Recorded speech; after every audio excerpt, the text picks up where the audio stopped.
The poor were the final guests at Pope Francis' funeral. Here is why. In the heart of Rome, where ancient stones echo with the centuries of history, a quiet procession is forming, not of kings or cardinals, but of those the world too often forgets. Before Pope Francis is laid to rest in the Santa Maria Maggiore Basilica, it is not dignitaries or diplomats who will have the final moment at his casket, but the poor. It is a powerful symbol, one that speaks volumes about the man they came to honor. To the Vatican, this moment is a reflection of God's heart, and it's a final gesture from a pope who spent his life placing the poor at the very center of his mission. For people like Nelu, once sleeping under bridges, the loss is personal. He loved everybody, Nelu says. Arab, Romanian, Muslim, it didn't matter. He helped us. Steps from St. Peter's Square stands the Palazzo Migliori, a once vacant palace transformed by Pope Francis into a shelter, not for tourists,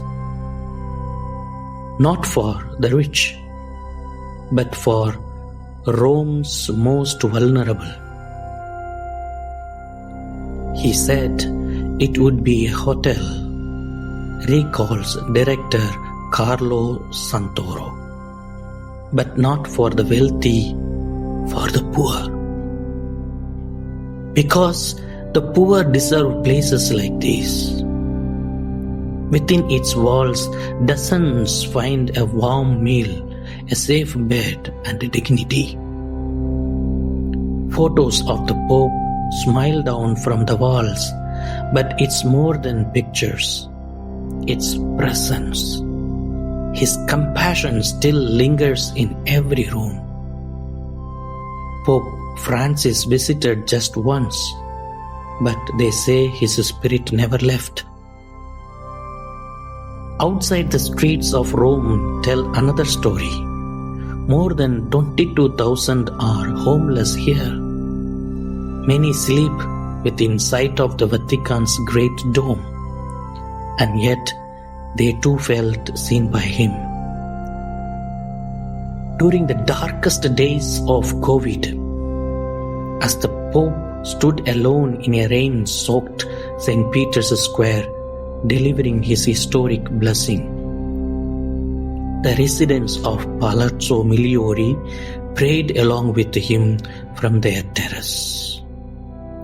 They say he was praying for them too. Even in his final weeks, Pope Francis remained close to the marginalized. On Holy Thursday, unable to wash feet due to frail health, he still visited prisoners, sat with them, prayed with them, saw them.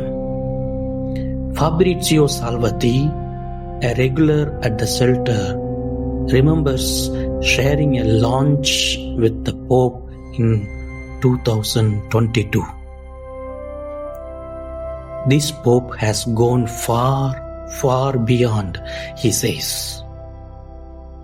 Though a Vatican newspaper, Salvati found a voice and identity. It gave me back a role, he smiles. That is the most important thing. Beyond Rome, Pope Francis was a global voice for the forgotten. from welcoming Muslim refugees into Italy to condemning walls that divide. His papacy was marked by bridges built with empathy, advocacy, and love. As the city mourns, those who knew him not by title but by touch are given the final goodbye.